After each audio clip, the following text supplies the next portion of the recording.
जय महाराष्ट्र मित्रांनो पोलीस भरतीसाठी रनिंगसाठी एक महत्त्वाच्या मी 5 टिप्स सांगणार आहे त्या तुम्हाला 100% उपयोगी पडणार। वाटलं तर तुम्ही या नोट करून ठेवा, याचा 101% तुम्हाला फायदा होणार। काही जणांना माहित असेल, काही जणांना माहित नसेल, पण काही जण म्हणतात हे तर रेग्युलर आम्ही वापरतोय, पण काही नवीन मुलं आहेत त्यांना माहित नाही, काही जुने मुलं आहेत त्यांच्याकडून चुका होतात। व्हिडिओ खूप महत्त्वाचा आहे मित्रांनो। सगळ्यात महत्त्वाची गोष्ट म्हणजे भरपूर जण म्हणतात की सर रनिंग सकाळी करायची का संध्याकाळी करायची? कारण कसं होतं, आपण मस्त नाईटला मस्तपैकी आराम करतो, 6-7 तासाची झोप घेतो आणि सकाळी उठल्यानंतर आपलं माइंड फ्रेश असतं, आपली बॉडी मस्त रिलॅक्स मध्ये चालते। त्याच्यामुळे मित्रांनो सकाळी 6 ते 8 वाजेपर्यंत जो 2 तासाचा पिरियड आहे त्याच्यामध्ये आपलं वर्कआउट हा एक नंबर होणार। त्याच्यामध्ये कसं आपल्याला थकवा लागणार नाही, काय नाही। पण तुम्ही जर संध्याकाळचा जर विचार करत असाल तर तुम्ही तुमचं जेवण होणार 1 किंवा 2 वाजता। 2 वाजेपर्यंत तुम्ही जर जेवला आणि तुम्ही संध्याकाळी 5 वाजता जर वर्कआउटला सुरुवात केली तर आपल्या पोटामध्ये आपण जे संध्याकाळी खाल्लेलं आहे ते तर असणारच आहे, त्याच्यामुळे वर्कआउटही चांगला होणार नाही। आणि सगळ्यात महत्त्वाची गोष्ट की ते रनिंगसाठी का आपण सुरुवात करतो, ऊन असतं, उन्हामध्ये आपली वर्कआउट व्यवस्थित होत नाही की बॉडी तुमची वॉर्मअप होईल पण तुमचा व्यायाम व्यवस्थित होणार, उन्हामुळे आपली एनर्जी लगेचच डाऊन होणार। त्याच्यामुळं मॉर्निंगचा तो 5, 6, 7, 8 हा जो टाइम आहे त्याच्यामध्ये तुम्ही वर्कआउट खरंच 100% चांगलं होणार, रॅपिटेशन चांगल्या बसणार आणि सकाळचं जे डिजेवन्स होत असतं ते आपल्याला डायरेक्ट आपल्या शरीराला मिळणार मित्रांनो। ही खूप महत्त्वाची गोष्ट आहे। संध्याकाळचा वर्कआउट करत असाल तर सकाळचा करायचा ट्राय करा, कारण की भरपूर जण कामामुळे सकाळचं जमत नाही, त्यामुळे संध्याकाळचा करतात। पर्याय नसेल तर संध्याकाळचा करा, बाकी काय नाही। आणि दुसरी महत्त्वाची गोष्ट म्हणजे मुलांना रनिंग करताना इंजुरी भरपूर येते, पण ह्याच्यामध्ये काय करत होतं मुलं वर्कआउटला गेल्या डायरेक्ट किती घालतात, लगेच रनिंगला सुरुवात काय असेल तो वर्कआउट किंवा 1600 मीटर 100 मीटर जागेवरून स्प्रिंट घ्यायची।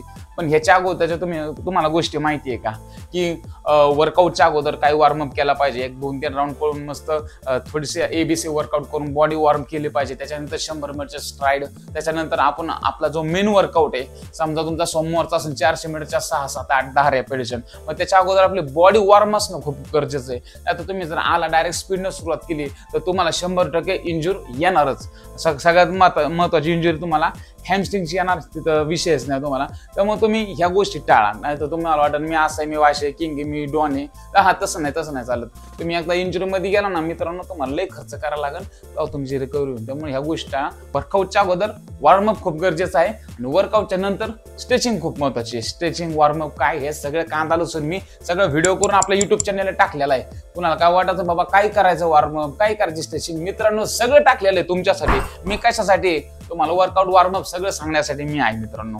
आणि दुसरी महत्त्वाची गोष्ट, तुम्ही रनिंग करताना मित्रांनो थोडंसं झुकून हे 90 डिग्री मध्ये तुमची हे हँडस्विंग झाली पाहिजे, तर हे हँडस्विंग असं त्यामुळे तुमची बॉडी जी तुम्ही आखडून पाडता, काही जण असं आखडून पाडतात, काही जण एकदम स्ट्रेट पडतात, मणका दुखतो, काही जण भरपूर वाकून पाळतात तर मणका पण दुखतो, पोट पण दुखतं, ह्या बाजूला पण दुखतं। आणि सगळ्यात महत्त्वाची गोष्ट म्हणजे आपण रनिंग करताना मित्रांनो, मुलांचं मुलींचं कोणाचं पण असू द्या, रनिंगला नवीन सुरुवात केल्याच्या नंतर आपल्या इथं पोटामध्ये दुखणार आहे, अरे बापरे का दुखतं ह्याच्यावरती का दुखतं म्हणजे आपल्यामध्ये पोटामध्ये आपल्या ताकद नसते, स्टमक मध्ये ताकद नसते, आपल्या मणक्यामध्ये ताकद नसते, तुम्ही झुकून पळता, एकदम स्ट्रेट पळता, ह्याच्यामुळे आपलं तुमच्या ना पोटामध्ये दुखणार। सगळ्यात महत्त्वाची गोष्ट म्हणजे मित्रांनो तुमच्यामध्ये स्टॅमिना नसतो, तुम्ही जर अचानक तुमच्या मर्यादेपेक्षा पण तुम्ही जास्त रनिंग केल्याच्या नंतर हातपाय दुखणार आहे, पोटामध्ये दुखणार आहे, पण मर्यादा ओलांडलीच पाहिजे। त्याच्यामुळे आपल्याला परफॉर्मन्स द्यायचा म्हणलं ह्या गोष्टी करायला लागणार आहे, मर्यादा ओढून पळायचे, पण त्यासाठी डाएट चांगला असणं खूप महत्त्वाचं आहे। त्यामुळे पोटात जर दुखत असेल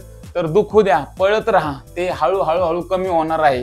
हे खूप सगळ्यात महत्त्वाची गोष्ट असते। भरपूर जणांचं नवीन मुलांचं दुखतं, पण मर्यादा ओलांडायची मित्रांनो, व्यायाम आपल्याला मर्यादा ओलांडेपर्यंत करायचा आहे। आणि त्याच्यानंतर चौथा महत्त्वाचा पॉईंट की मित्रांनो तुम्ही शूज खूप म्हणजे शूज चांगले वापरत नाही।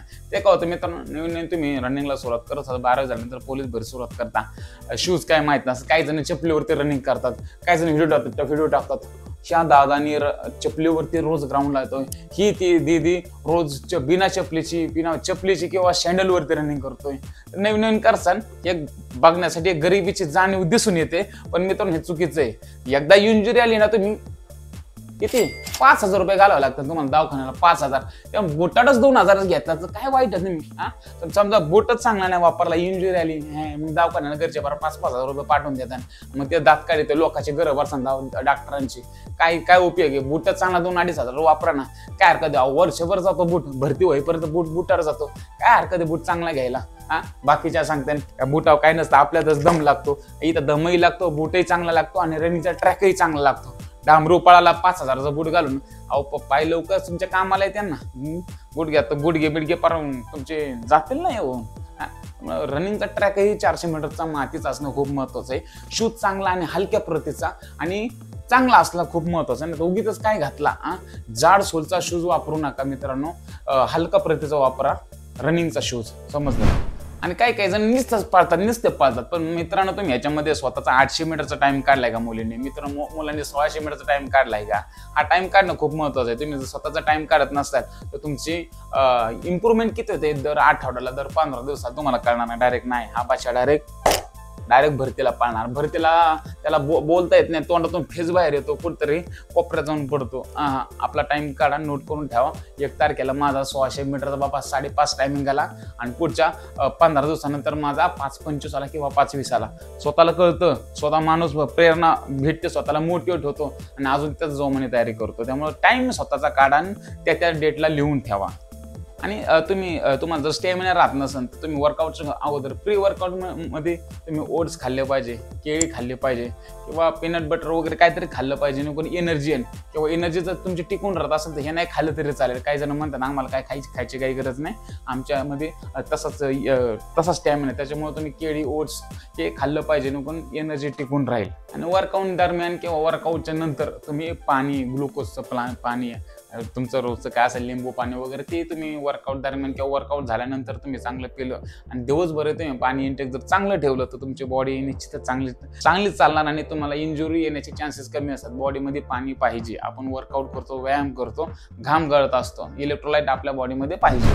आणि नवीन तुम्ही सुरुवात केल्यावर तुम्हाला त्रास हा निश्चितच होणार आहे. रनिंग लवकर होणार नाही की अभ्यासातलं काही करणार नाही. त्यामुळे रोज 1% जरी तुम्ही तयारी वाढवत नेली तर 100% तुम्हाला रिझल्ट मिळणार आहे. त्यामुळं तयारी हळूहळू वाढवत न्या. जिथं आहे तिथून आपण पुढे गेलो पाहिजे. रस्ता एकच आहे पण तिथं आपल्याला स्पीडने जायचंय. त्या स्पीडने जाण्यासाठी आपल्याला व्यायाम केला पाहिजे आणि अभ्यास केला पाहिजे मित्रांनो. ह्याच्या व्यतिरिक्त तुम्हाला अजून काय माहिती हवी असेल तर कमेंटमध्ये नक्की सांगा. मी तुम्हाला 100% उत्तर देण्याचा प्रयत्न करेन. जय महाराष्ट्र. व्हिडिओ कसा वाटला नक्की कॉमेंटमध्ये सांगा.